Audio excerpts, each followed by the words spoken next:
ng harapan. Mayayanig ba ang pagkakaibigan sa isang hamon ng pagpapakatotoo? Tutukan yan dito sa Pinoy Big Brother 8. Isang nakakakabang tunog ang gumising sa housemates.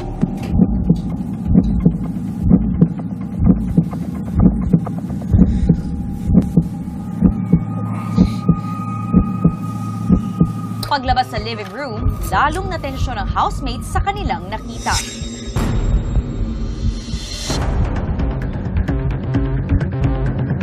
Hala! Ano yan?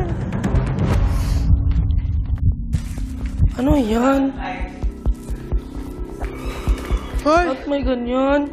Hindi nagtagal ay tinipo na sila ni Kuya. Sa ilang linggo ninyong pamamalagi sa aking bahay, nakita ko ang inyong pakikisama sa isa't isa.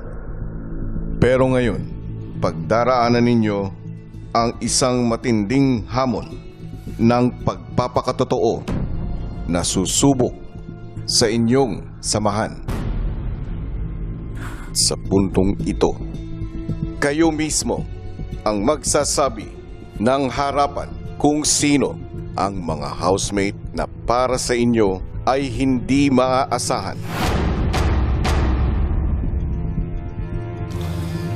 Para sa kanilang harapang pagpapakatotoo, isa-isang sasabihin ng housemates kung sino para sa kanila ang pinaka-hindi maaasahan sa mga kasama. Lalapitan nila ito at bibigyan ng 2 o 1 puntos sa pamamagitan ng pagsabit ng kwintas na 2 o 1 bola. Magsisimula tayo. Sa'yo, Mitch.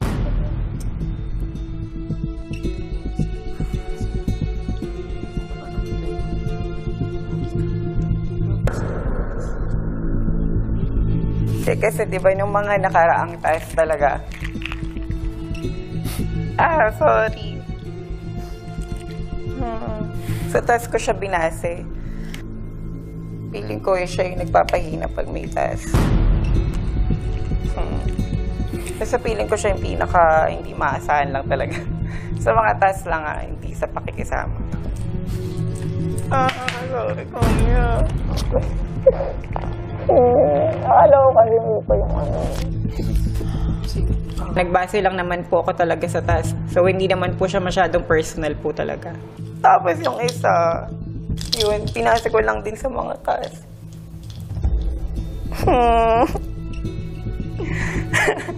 Sorry.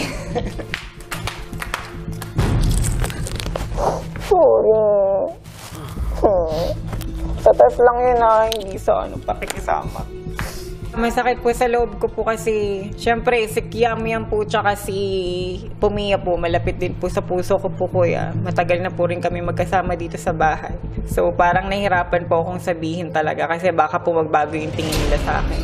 Susunod na maglalagay ay ikaw, Fumia. Yung kagabi talaga eh.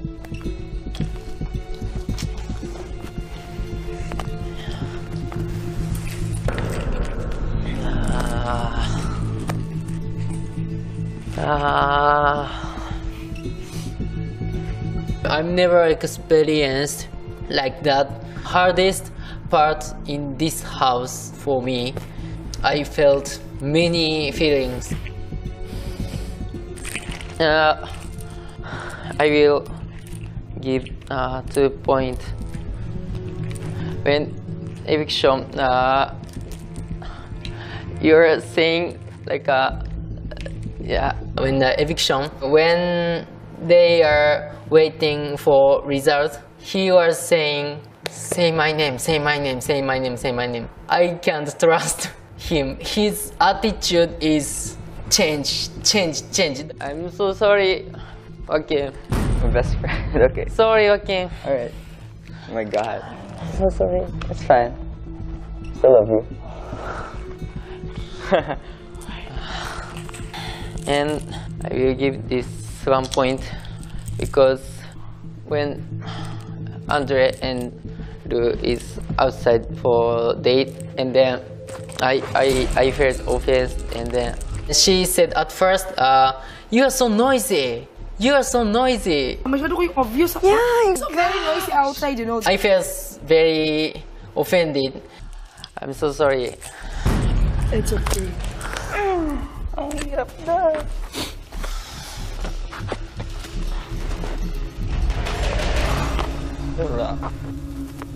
My heart is very painful because everyone, my friend, everyone, my family, but this house rule, so I have to follow. Ang susunod ay ikaw, Mary Grace. Yung mami. Yung hamon na yun ay hindi talaga madali at pwedeng sa isang desisyon mo ay ma-judge ka lahat ng housemates o lahat ng tao. Sorry kasi wala, ganun talaga ang buhay. Gusto kong na 1 week pa naman ako dito. Wala akong karapatan masyadong magkusga sa inyo individually. So hindi ako nag-base sa task. Nagbe-base talaga ako sa loob ng bahay kasi gusto ko talaga ang bahay na tinitiran ko malinis. Parang atin na kasi ang bahay na to. So gusto ko, hindi lang tayo lahat sa task maki-operate. Gusto ko sa lahat ng bagay maki-operate tayo. Huwag lang sa task ka maging masipag. Dapat sa lahat ng bagay. Sa lahat ng tao, medyo may hindi akong taong masyadong nakikita na gumagalaw sa loob ng bahay. Kaya sorry kung ikaw ang napansin ko kasi ikaw talaga ang hindi ko masyadong nakikita. So, binibigyan ko ng 2 points. I'm so sorry. Sorry ha. I love you. Basta, wala akong karapatan talaga magano. Wala akong ibang dahilan eh. You're stylish. Sorry. 1 point, same din na parang hindi nga siya nakikitaan ng dito sa loob ng bahay. But, sorry, bro. Tapos na kuya. Tuara. Kung ano man ang maging consequence nung ginawa kong boto, katanggapin ko yun kasi lahat naman ng tao hindi ko pwedeng i-please. May taong magugustuhan ka at may tao ding ayaw sa'yo. So, maging totoo ka sa sarili mo at maging totoo ka sa naramdaman mo, kuya. Ang susunod ay ikaw, o Kim.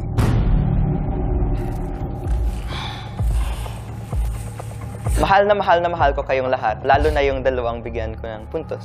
Mahal na mahal ko at sana walang mababago. Hindi lang sa task yung binasihan ko, ngunit siguro sa mga gawaing bahay. Marami akong katulong sa totoong buhay at hindi ako sanay, pero ginawa ko talagang effort na matuto. So yung binibigyan ko ng 2 puntos, nung una pa lang I noticed na mga clothes, mga gamit, sa closet, sa room, linalagay sa kung saan. Second, noong may kadate siya, there was this mention of, I want to make her breakfast to make her feel special. And nung sinabi ko, you could probably make breakfast for everyone na lang din. Sabi niya na ayaw niya. So those are the following reasons why. But that person I love and is my best friend, and I hope nothing will change. Bro.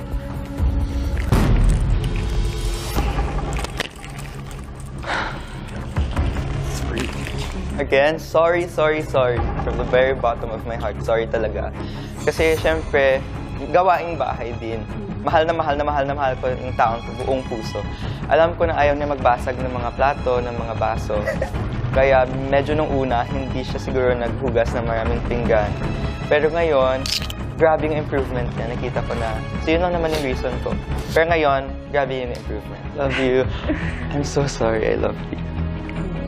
Papasok ka.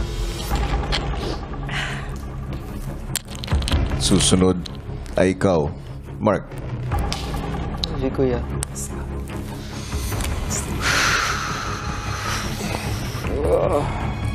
First, 2 points.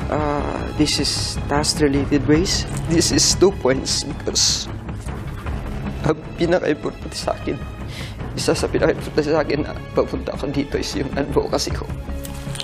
And then, when I found out editing the video, all the best points that I have put there is not included because it said that it's not good Tagalog. Joaquim said that he told it to me. Sorry.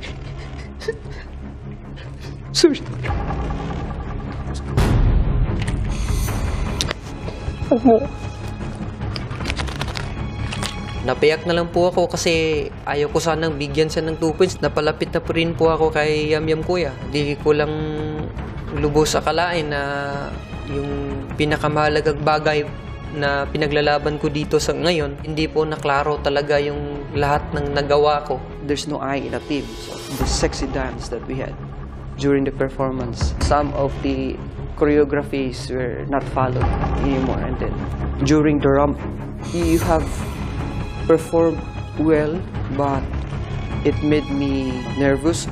Made everyone to adjust a lot more. Yun. Kaya